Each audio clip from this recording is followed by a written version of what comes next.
Hi, I'm Mitch Gallagher. Welcome to the Sweetwater Minute. This time out, special guests are joining us. We have the digital age, B-Wack and Mark Waldrop. Hey. Thanks for coming in, guys. Glad to have you here. Drummer, guitar player, you guys are both programmers, synth players, and doing the whole thing. we pretty much do everything.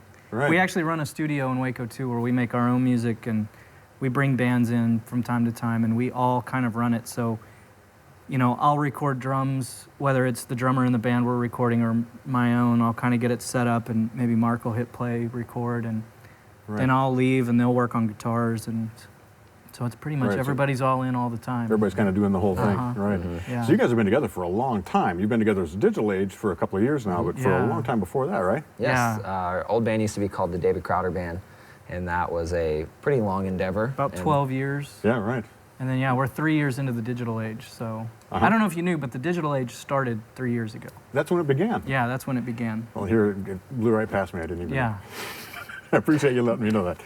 So when you made the transition, you know, a lot of times a band would just break up and everybody would go their separate ways. What was it that led you to keep the core of the group together? Because it was 4 of the 6 members stayed together, correct? Yes. Yeah.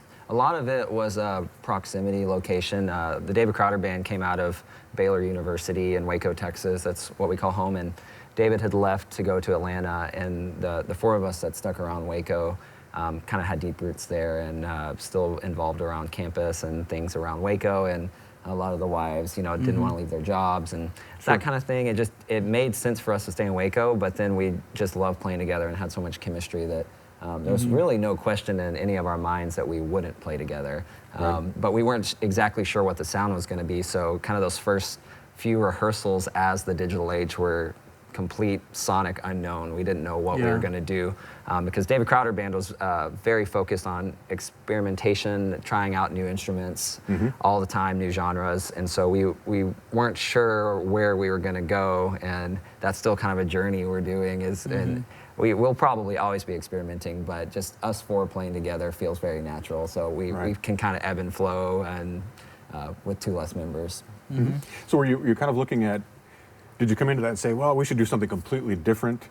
Or are you just kind of throwing it out there and seeing what happens with it? It's funny, we didn't set out to do anything different, but people's first reaction to the rehearsals EP that we released on YouTube kind of as an introduction to the digital age, everybody was like, this is so different. It's like blowing my mind how crazy different this is. And for us, it was like, it doesn't seem different to us. Like, I'm doing exactly what I would have done before, but I guess just different vocalists and different vocal style, and that was very interesting for us. The first song that we came out with, or one of the first one, is a song that we wrote for the final David Crowder Band record. It was called After All, and so we were like, hey, we recorded this, we released that record, well, I like to joke, post-mortem. It came out after our last show, and so we released that. We never got to play it live, so we were rehearsing, and we were like, hey, you know, we wrote this song for the record, we've never played it live, we should learn how to play it live. So we learned how to play it, we filmed it, put it up on our YouTube, and everyone's like, oh, it's so different. And for us, it's funny, because we literally just recorded it in the studio. We were playing the exact same parts, it was the exact same arrangement. We literally dropped our Pro Tools files into his Ableton Live setup, and we're playing along with what we just tracked. And so for us, it was like, we hope everybody doesn't think we're just derivative, like we're trying to sound this way, you know. It's hard to figure that balance out, and so we were terrified when we posted it on YouTube, and then it was actually really encouraging for everybody, like, wow, it's fresh and new, and I had no idea. So that's been really encouraging, and it's also been really encouraging to see how many David Crowder Band fans have attached to what we're doing and stuck around. It's really cool when you're starting a new band and you have to rebrand. That's not fun to have to rebrand, but a lot of people in the know are really helping us with that, so that's been very encouraging. That's great. That's great. So you did the EP rehearsals, and I was checking out some of the videos, and the videos were actually in your rehearsal space, correct? Or in your studio. Is that, so you just go and play live and tracked it there? Yep. We tracked it and filmed it. And so Crowder Band ended in January of 2012, so the very beginning of 2012. And the very first thing we did was we put our instruments away, and we did like 3 months of construction building this studio, because we knew whatever we did, we would need like a headquarters or like a place to call home, store our gear, make our records. And so for 3 months, it was like, you know, bring your sack lunchbox, and we were just about as domestic as you could get, just 8 a.m. to 5 or 6 p.m. doing construction work every single day. And after about 3 months of that, it was kind of amazing, because we'd been on tour for so long, 12 years of touring and traveling. And to do that was like this really kind of fun, just total change of pace. Sure. But it was about 2 or 3 months, and then it was like, okay, we got to get the instruments. Like, we I gotta don't play. like this anymore. Started pounding nails. I want to actually play totally, drums. totally. So Yes, that's when we started rehearsing, and it was kind of after that 3 months. It was the first time we even got our gear out of storage. So We did it felt that. very fresh. It felt very much like we're starting something new because we even had that That break. That in there. break Yeah. before we started. Cool. That's Yeah, cool. we put a period at the end of that sentence and kind of started writing the next one. Right. Gave a good little space in there. Right, right. So I think that's very indicative of where the music industry is at these days. You guys creating your own studio as a home base and kind of working on your things there and kind of taking charge of that part of your career yourselves. Can you tell us a little bit about the thought process that went into the studio, how you designed it? Did you have a designer come in and work with you? How did that come together? So in like 2004 or 2005, David Crowder bought a house, this old big plantation home in Waco, and it had a barn in the backyard. And he set out to turn that barn into a studio that was going to be kind of the headquarters of the David Crowder Band. And we didn't know anyone in Waco. We were college kids in Waco, and we didn't know construction workers or people that we could trust. But my dad is a remodeler contractor from Houston, which is about a 3-hour drive. And so we decided, well, why don't we get your dad to commute maybe once a month? He can line up the subcontractors, So we designed and built a studio in this barn. We just built a new building inside of this old, I mean, it was a old like 1800s barn, but we just built a new building inside of it. So we did that, and that was kind of the learning curve for me and my dad on how, I grew up around construction, so I knew a lot about that, but it was a learning curve for us, me as a musician and my dad as the dad of a musician, to go, okay, how do you build a studio? And we just started researching online. And Right. so then when we built our studio, we took a lot of the same concepts from that, but we had this, when we were ending the David Crowder Band, we found this old MMA boxing gym. It was like the Rocky Balboa. They don't run the AC. Everybody's just in there sweating it out. There's actually, where our control room is, there was a boxing ring that we had to get somebody to come remove. And I think the next door neighbor who was a part of the gym, he took the boxing ring, and it's now set up at his house out in the country. And they actually told us, they were like, hey guys, don't you move it, because we're pretty sure it has staff all over it. Yeah, Oh, nice. This place was, so like the first month of, when I say construction, there was tons of, we probably took 5 or 6 big truckloads to the city dump of just like gutting this place and getting it down to a shell. But the nice thing was then we just had free reign to make the rooms whatever size and shape and ratio. And We floated our floors separately, and we really tried to make Yeah. it the right way, and even down to deciding what speakers we wanted to soffit mount and everything. So it's just a perfect space for us, and Nice. it's home. So we try. It's funny. I read an interview. I can't remember who it was, but a songwriter who was saying he tries to treat music as a real job. Right. And so one of that is, if I'm not on the road, I'm going to do 9 to 5 doing something. And so we try to do that when we're home. If we're at home and we're not on the road touring at the moment and don't really have much going on, we try to just go up there and be around. Sometimes we're all on our laptops just paying bills and Right. chatting and getting lunch, but a lot of creative moments come out of having our own space that feels like home. All of us had say in it. It's just a really comfortable, creative place. So it's been a really, really cool thing. But we all had home studios, and so we kind of pooled all our pre's and compressors and we were joking everything. with Jeff, our sales engineer, we were joking with him earlier that I think most of our studio was bought from Sweetwater over the years, but it was bought with the purpose of like me buying drum gear and drum recording gear so that my home studio I could record drums. And then Mark and Jack had these guitar recording rigs at their house, and Mike D had a great HD, setup with the low latency for vocal recording and stuff. And so when we built the studio, it was like, well, let's just put all our gear in a pile and just see what we have. And Right. I think we ended up buying one blue bottle, like just kind of the centerpiece vocal mic, Right. with a couple capsules, and HDX. and a HDX. We upgraded Mike D from HD to HDX, and that was the only thing we needed to buy because we had all bought so many preamps. So I had a couple lunch boxes, and we had some LA2As, and we just had all this stuff that when you get 4 guys worth of gear after 10 years of traveling and recording, Right. put it all in a pile, and it was like, wow, we've got a pretty nice. Yeah. But I think Jeff sold us most of that Well, because that's he's awesome. been our sales engineer since, I don't know, 2000 or a long time That's ago. great. Well, we appreciate it. Yeah, Yeah, hey. definitely. Thank you. So you mentioned coming together and hanging out in the studio and the creative moments and things there. Can you talk a little bit about your writing process? Where do the songs come from and how do you arrange them? Yeah, we kind of all write, all four of us write. And what we've been doing, actually, we're writing a record right now, our second full length. And what we're doing currently, we have a Dropbox folder. And so all of us have iPhones, and so we just do voice memos, singing a melody, sometimes playing it on a guitar. And then we just upload it into our Dropbox folder. And then we're doing, once a week, we're all going up to the studio and then listening through all the new items in the Dropbox and taking notes and being like, oh, I'm not sure about most of that, but that's for sure an awesome chorus. Let me sit with it and see if I can do. Then I'll re-upload, hey, I took this and I did this. And once they kind of start taking shape, then we'll, as a band, sit around and hash them out. But it's very collaborative and passing files around. It's the digital age, I don't know. A lot of it is like Mike D at his house on his piano, or you with an acoustic, or Jack with an acoustic. A lot of it's sung into an iPhone. And so they're not like these super high quality recordings, and you can't even really tell totally what's going on. And it's funny how Mike D will play a song in on the piano, and I'll hear it and I'll go, oh, that's totally this kind of song, and it needs this kind of drum beat. And then Mark will hear it, and he's hearing something completely different. And sometimes those ideas, you can put them together and end up with a, I don't know, like we've been demoing the song Captured here. That one, Mark, I don't remember who wrote the verse and who wrote the chorus, but it was like Mark's verse and Mike D's chorus, or vice versa. Right. And they were completely different songs. Like, you'd never think those two songs go together, because they were different tempos, totally different vibes. Like, this is the drum beat that obviously goes with this song, and this is the drum beat. And one is like half time of the other one, but at some point it just kind of dawned on us, let's try these two together, because lyrically they did kind of fit.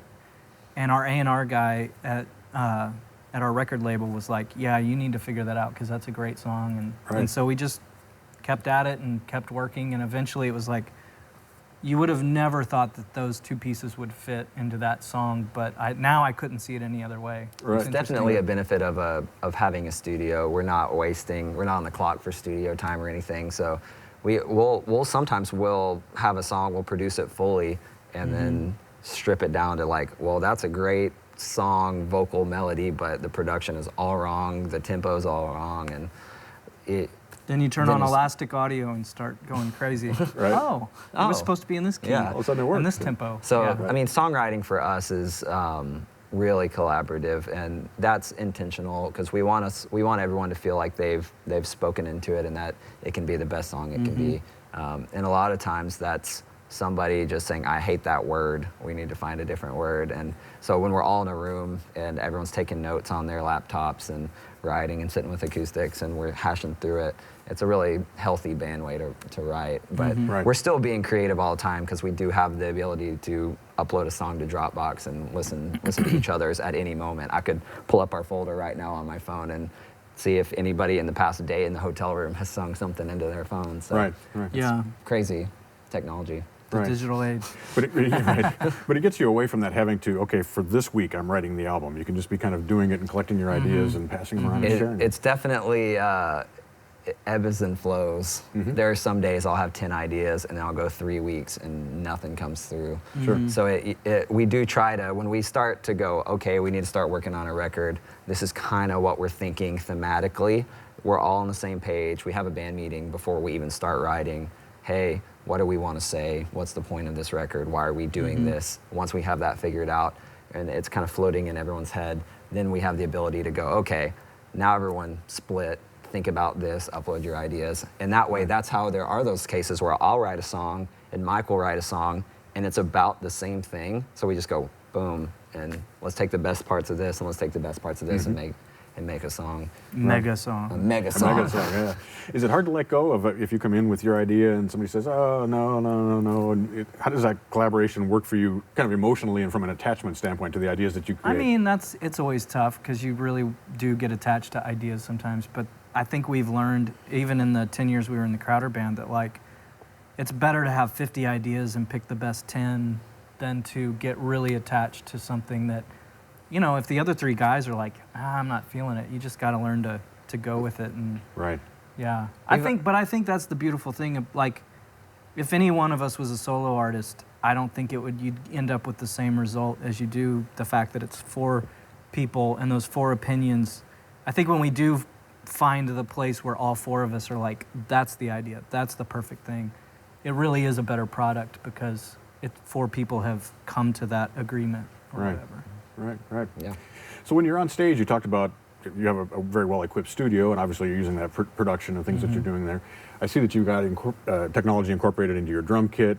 Yeah. I've seen EBOs in your videos and some of those different extended kind of things. Can you talk a little bit about how technology has affected what you're doing on stage? Oh, yeah. I mean, it's funny, what I used to do, what technology used to mean for me on stage was I bought a Tama rhythm watch and a Boss SP202 sampler, you know, the Right. little one with the 8 buttons. Sure. I think the Eagles had one that he like wore around his neck or something. I remember a Don Henley video or something. Anyway, I literally would start the click, we'd start the song, and then whatever like the loop or track or sequence was supposed to start, I would have to reach over and with my finger push the button on the downbeat of the click. And if I was off by milliseconds, then we were off by milliseconds the whole rest of the song. Right. And it was the most archaic, like I look back on that. So, you know, probably 10 years ago, I made the switch to Ableton, and I've been using that on stage, and that's been amazing just because there's so much you can do, so many ways you can kind of ebb and flow throughout the night and not feel like you're having to think constantly about, is this going to work? Is it not going to work? How do we follow it? How does it follow us? It just kind of, it was hard at first to get used to it, but once you get used to it, it's like an extension of your mind almost, and you don't think about it anymore, and it's just reaching over and, okay, let's go. Right. We're definitely nerdy, so we're always on the prowl for Yeah. for new things to mess with and toy with. But Well, and even like, they use the vocal, what is it, the TC Helicon Voice Live. TC Helicon Voice Live. So when we started working on rehearsals, very quickly we were listening to like Bon Iver and a lot of these newer bands that are doing a lot of reverb. Reverb was like, maybe it's not even a thing now, but 3 or 4 years ago it was like all these bands, their albums were just full of reverb, and we were like, we want that, we want to sound that way. And so when we were recording, we were putting all this reverb on everything and loving just the lush sound that it was making. And so then you go into rehearse and you want to play these songs live, and it's like, well, how are we going to do that live? When we travel, we don't take the same front of house guy everywhere we go. A lot of times we're flying, we're going to a church, and we're going to use the in-house front of house guy. So these guys, you don't want to have their plate full of, okay, so we need Mark's vocal 40% wet of this kind of verb on this song, and then on this. So like them having the ability to just reach down and go, here's my effect for this song, here's my effect for this song. And we just go through the night, and the front of house guy has maybe 24 faders, and pretty much he could leave those, again with the loops, we've kind of dialed him into where he doesn't have to ride the drum beats and stuff very much. Usually, if he finds a good mix, he could probably just leave it, maybe push the guitar solo or push, you know, this vocalist here or there, but we really want to make that guy's job easier because it's just going to sound better. Right. So we're trying to use technology for our advantage, and to hopefully the people watching that they find it interesting. But we use Ableton. We fire loops, we fire click, we fire. He sends MIDI to video. He sends time code for lighting. It's all synced up. Yeah. So Wow. We did we're the also evening sending morning tour, and it MIDI was, for Pro Presenter is queuing words. He's sending me pads for if I want to vocode something. I can turn on the TC Helicon, turn it on, and it's a 1/4 inch in. So it's all locked in harmony-wise. We're also about to start expanding to other MIDI things, and his Nord drum that he's using as a pad, I bought one as well, so he can send a Ethernet cable to me. I don't have to reach over and switch sounds because they're all loaded in Ableton.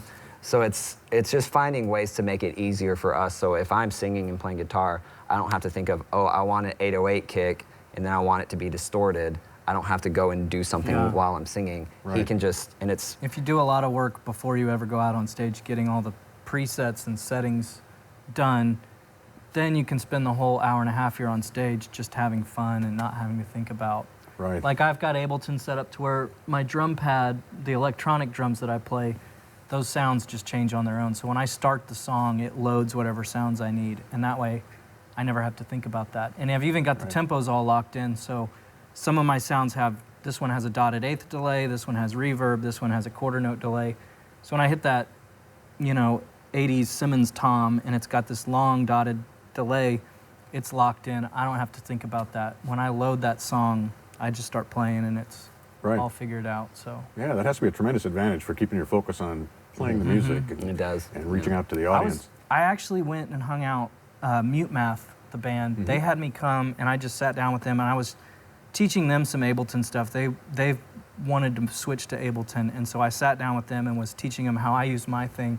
But they're like, I actually learned a few things from them. One of those is that they are very big on their computer. They were running Logic on stage, but their whole thing was set up to where they basically, there's only like maybe 1 or 2 points in a night where the computer will stop and they might talk to the audience and have a pause. But they do big chunks of like 5 songs, 6 songs where they don't ever touch the computer.